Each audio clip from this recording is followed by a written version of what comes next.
Kita lanjutkan. Kali ini kita akan membahas suatu integral yang tak bergantung pada lengkungan.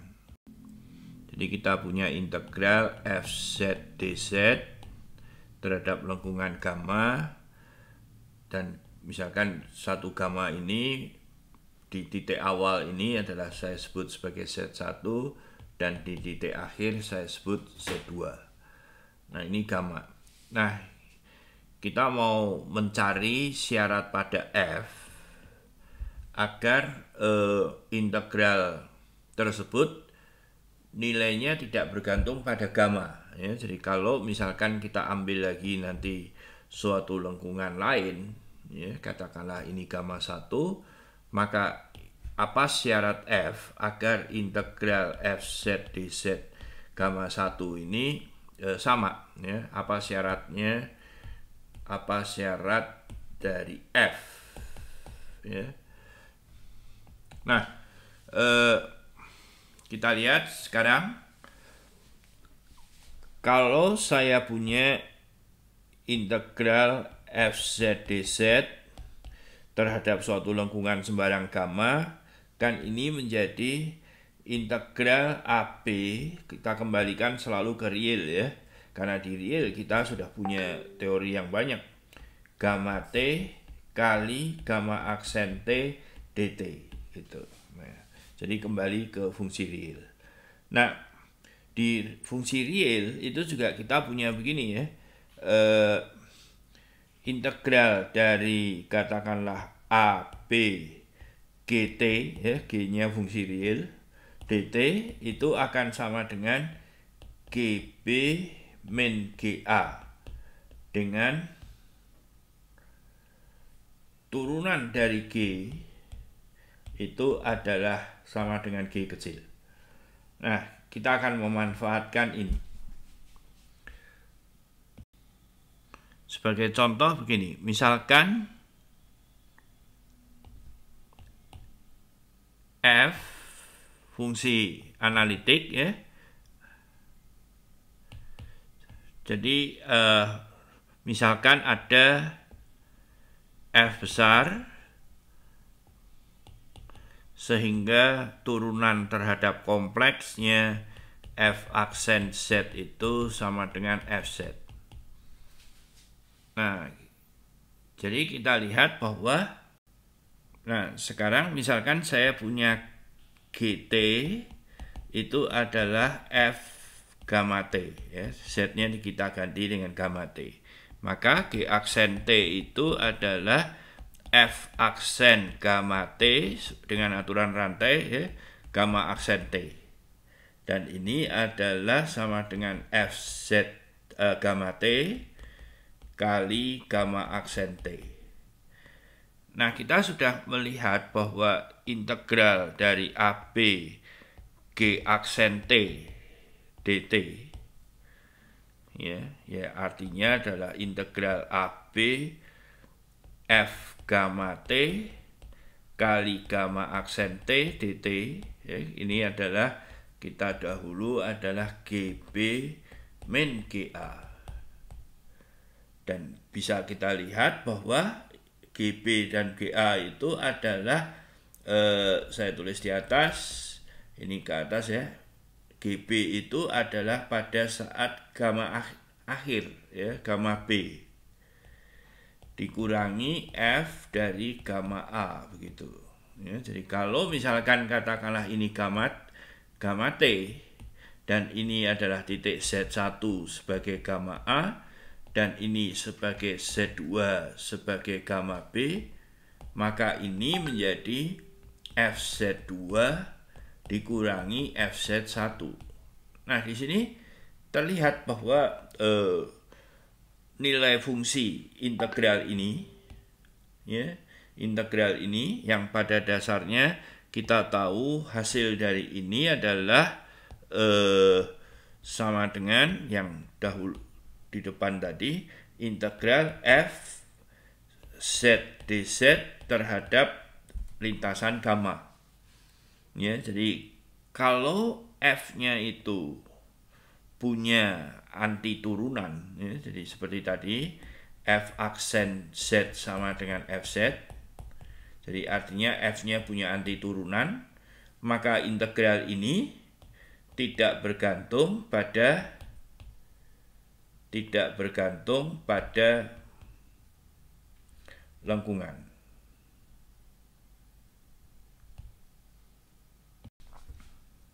Satu, jika ada fungsi f besar sehingga turunan kompleksnya f aksen z sama dengan fz, maka integral AP tidak AP ya, integral fz dz terhadap lengkungan gamma nilainya adalah f dari gamma B ya, ujung akhir dikurangi ujung awal ya. Jadi di sini gamma A, di sini gamma B, dan lengkungannya begini.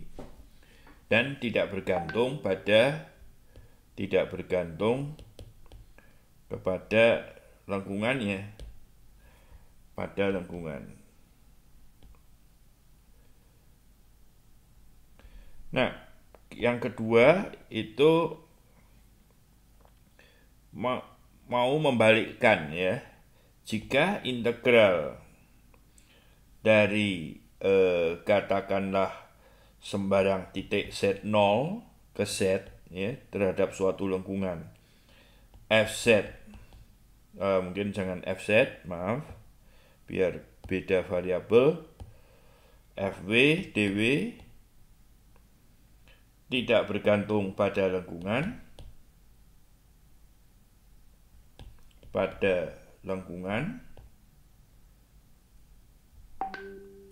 maka ada fungsi f sehingga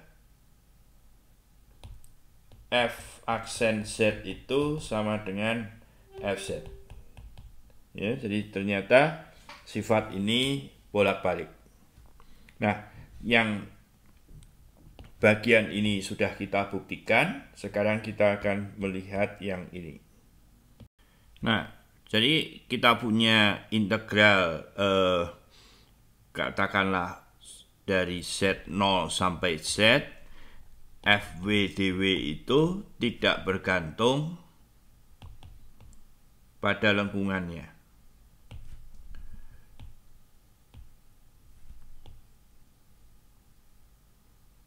Jadi katakanlah ini sebetulnya mungkin bisa Z1 begitu ya. Tetapi kemudian kita gerakkan saja sembarang Z. Jadi di sini kita definisikan saja fungsi baru Fz itu adalah integral Z0 sampai Z Fw dw. Nah, kalau ini tetap, ini berubah begini, maka ini terdefinisi dengan baik. Artinya nilainya hanya bergantung pada ini, tidak bergantung kepada lengkungan yang dipakai ya. Nah, kita ingin memperlihatkan bahwa f aksen z itu ya sama dengan fz. Nah, saya tidak membuktikan ini secara akurat ya. Saya kira saya tidak akan mengulang yang ada di buku. Saya hanya memberikan gagasan awal saja.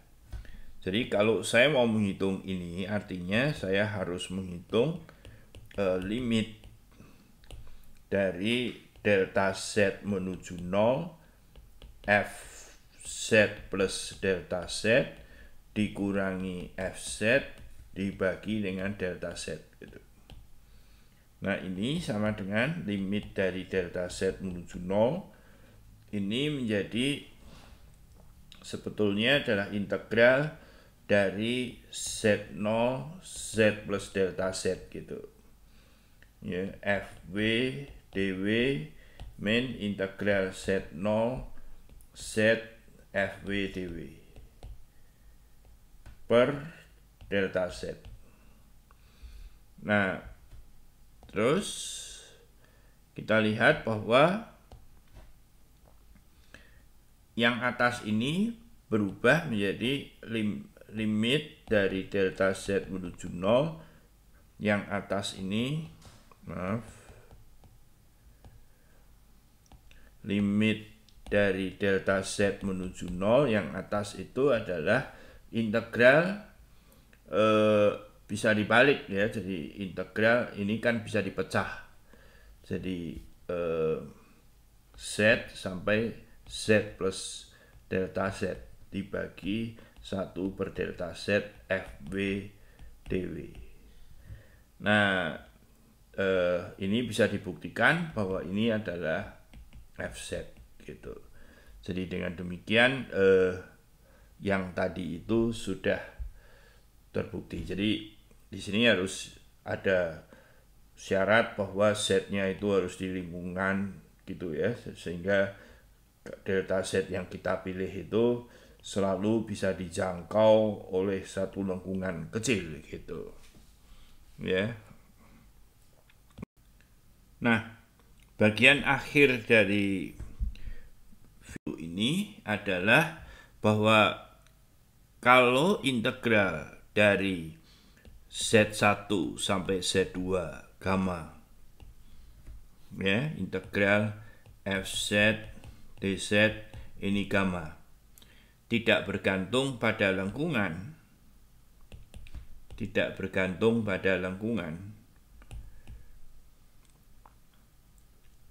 gamma, jadi gammanya diambil yang berbeda, itu dia juga katakanlah begini, ini katakanlah gamma 1, ini gamma 2 dan memberikan hasil yang sama, maka kita lihat bahwa integral Fw